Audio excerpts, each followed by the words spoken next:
What's going on, y'all? I'm your host, Cool Colas, and you are now tuning into a new video on my channel. For today's topic, we're going to be talking about the cancellation of the Black Superman movie because it was deemed too woke. So let's get into it. For those of you all who do not know, there was recently a story that was on Twitter and social media in general, and it basically stated that the CEO of Warner Brothers, whose name is David Zaslav, I think that's how you say his last name, recently dismissed this concept of a Black Superman movie that was supposed to potentially come out, and he deemed that it was too woke, and that was the reason why he did not want it to come out.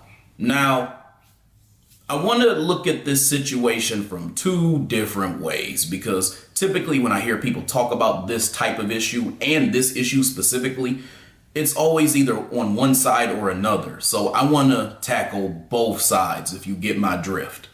I said this before and I'll say it again.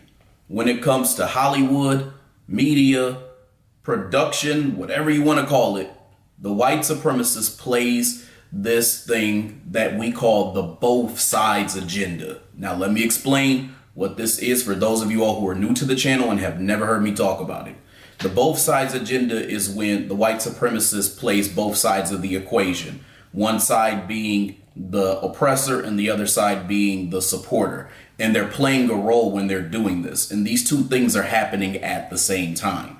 Now, what this typically looks like is you'll have some type of movie or a cartoon or something like that that comes out that had a character that typically was white, and then they turn that character black. So they do what we call a race swap. And what often happens is there'll be massive outrage from one side of the board. So typically you'll get these conservative, far-right white supremacists who will start bitching about the fact that there's a black face on the screen and they're replacing a white character that was beloved. And then on the other side, you'll have this producer or creator or whoever who created this character so that they now are represented as a black character, and they look like the supporter because it looks as if they're trying to show some type of black representation, when in actuality this person is actually a white supremacist as well too. The reason why this side is also filled with white supremacists, that being the more liberal left side of the equation, is because these individuals don't actually care about representation for black people. They care about meeting a diversity checkbox. So what they'll do is represent black people, even if it's from a tokenism or a false standpoint. And what they'll do is they'll create this image of a black person so that they can be the headline of whatever movie that they're trying to create or whatever TV show they're trying to create. They create controversy around it. It gets them attention. And it gets them attention at the stake of this black person having to suffer from being disrespected by these right-wing white supremacists. And they are very aware of that. But they know that just like sex sells, melanation does as well too. So if you put a black person on the screen, it's going to be polarizing in a world where you have people who care about social justice, and then you have people who are still cool with being a white supremacist, but they want to try to hide it. And then what you'll see is somewhat of a handsaw method that's kind of going on once this all takes place. So there's like a back and a forth and a back and a forth. You got the right-wing white supremacists who are bitching about seeing that black person on screen, and then you got the left-wing white supremacists who are given this false portrayal at the stake of having that black person have to be exposed to anti-black racism while profiting off of them, also exploiting them, and then too making money and not paying anything to them in return. So there's a seesaw method, back and forth and back and forth, and this goes on. And as all of this happens, it does nothing for black society. With all of that now being said, we have to now look at this Superman movie that was supposed to come out and realize that it was also being exposed to the same agenda. Now, we're going to have to look at the right side of the equation and also the left side of the equation and analyze them both. On the right side, you had David, who dismissed this film because it was supposedly going to be a woke film, or he deemed that it was going to be too woke. And the reason why he deemed that it was going to be too woke was because there was supposed to be a black lead, that being the black Superman character, who was supposedly going to be played by Michael B. Jordan. You had it where the majority of the cast was supposed to be black, and then it was taking place during the civil rights movement. So it was deemed too woke as a result. Now, this is the side that is probably going to be talked about the least, which I'm kind of surprised about, but it's going to be talked about the least because most people are saying what I'm about to say now, which is that I'm really not that upset that it got canceled. So with that being said, most people are going to talk about it in the context of why it's okay for it to have been canceled. But what I don't want people to do is stray away from the white supremacy that was also taking place on the right side of the equation.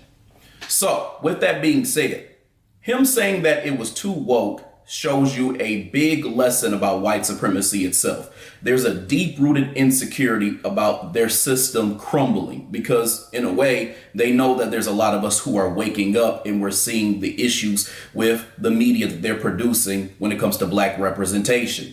So a lot of them have this low-key fear that if certain things are going to come out, it's going to wake people up, even if it's something that is only symbolic and not a real authentic representation of black people. There still is a fear that too many black people on screen are going to wake people up just from the image and the aesthetic alone, not even from proper representation. We haven't got there yet, but for the simple fact that people are saying that this film is supposed to have a majority black cast. This was something that also was a thing that the white supremacists got squirrely about with the Batman movie as well too. When you think about a lot of these films that are supposed to feature black people or a black person who has been race swapped from initially being a white character, you'll see this thing where there's some tokenism, and that will be the only black character in that series or in that movie. And they do that because they are desperately trying to avoid there being a thing where there's a majority black cast. So I want to be clear, it's not just Warner Brothers who has this deep-rooted insecurity and fear that their system is going to fail. Disney was also doing the same thing. That's the reason why you didn't see an all-black cast when it came to The Little Mermaid, when they had Halle Bailey playing Ariel, when they could have had a black cast, they could have had a black prince, they could have had a black Triton, but then they did some weird shit where her sisters were all different races and nationalities, which didn't make no sense. Now we're going to have to look at the left side of the board.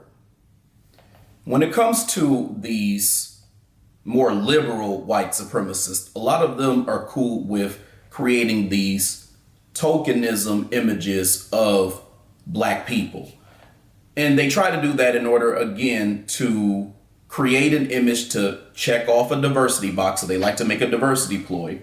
And then at the same time, they like to profit from the image of that black person being the lead, and that also being a polarizing thing that they're making their film or TV show or whatever it is around. And oftentimes you have these writers who or producers who usually aren't all that good, and they're trying to rescue something that basically was a shit show before it even started. And that's why you even had the J.J. Abrams guy who was the producer or supposedly going to be the producer of this film. And he was somebody who a lot of people are saying ruined the Star Wars franchise with his writing and creations and whatnot. But my point here is that a lot of times you have these liberal white supremacists who will take images and false images of black people via a race swap.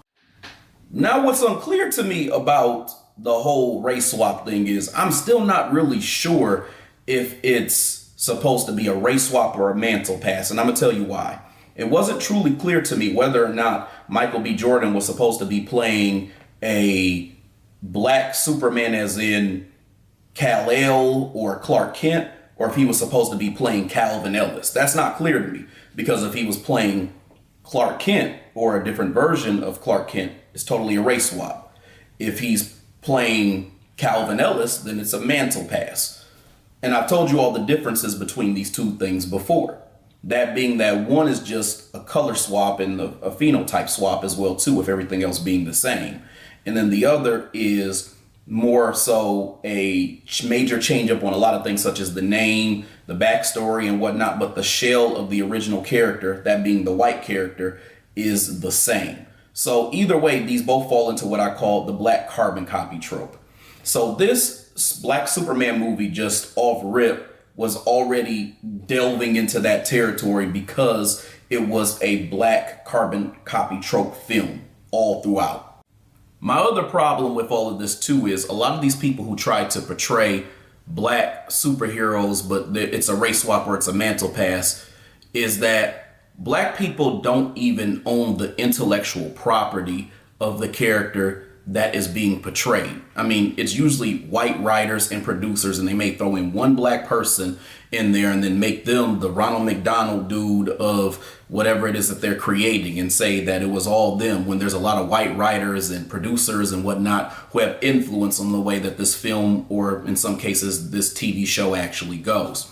So I'm saying all this to say that there's not that level of authenticity or autonomy where black people can actually control the character or profit from that character in a way that's positive. That's why I said that it's more of their intellectual property, not black people's. And on top of that too, it's them having intellectual property over a character that was lazily written for, again, a diversity ploy that is not supposed to be authentic representation.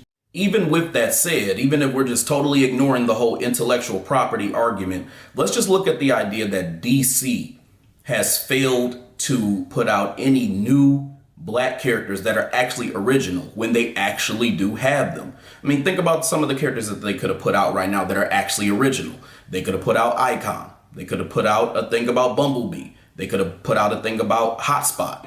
But there's a lot of characters, and I could even delve even further, because think about Static Shock. Think about all of the Milestone comics that could be put out and have black comic book characters that actually could be represented as well too. These characters are authentic. They're not race swaps. They're not mantle passes, but there's enough of them that they could have been out already. And way too many of them for it to be a thing where people are like, okay, well, let's just portray a black version of Superman. When you have all these characters that you could literally portray that are original right now. My point in saying everything that I'm saying is that I'm not really mad that this movie got canceled or dismissed or whatever you want to call it. But I want to make sure that it's clear what's happening on both sides. You got one side calling it woke because that's supposed to be some type of dog whistle that the right-wing white supremacists use when they're referring to black people. And then the other side is trying to get away with creating inauthentic black representation that none of us are asking for and none of us really give a shit about. So let's just be real. The other thing that I wasn't really feeling about this potential film was that there was going to be somewhat of a reverse repackaging narrative that would have went on with this whole thing as well too. Now let me explain what that is. Oftentimes when you have these superhero characters that are created, there's this desire, an agenda, I would even say, by the white supremacist where they take something from black culture or black lore, like black gods and things like that, African gods, black gods and whatnot, and then they'll literally whitewash that god, repackage it, and turn it into the superheroes that you see today. And if they don't take something from a black god, they take it from some type of black historical figure. And then they'll turn it into, again, a white superhero character that gets popularized. Meanwhile, people just either don't know the history or it's thrown so far into the shadows, nobody thinks to question it. With that being said, if you look at the Superman character was based off of a foundational black American track runner named Jesse Owens, and how he was able to run super fast. And they gave him super speed when it came to his flight. And then he was turned into this white alien character. And it's interesting because he gets his powers from the sun, which wouldn't make sense because white people would burn to hell in the sun, unless they had sunscreen, of course. And then you had where his name is Kal-El, which is a Hebrew name. He has a pyramid and a snake in the middle of his chest as well too. And I mean, I could keep going on and on, but these are all points that show that there's evidence of this character being made from some aspects of black culture, if not entirely from black culture.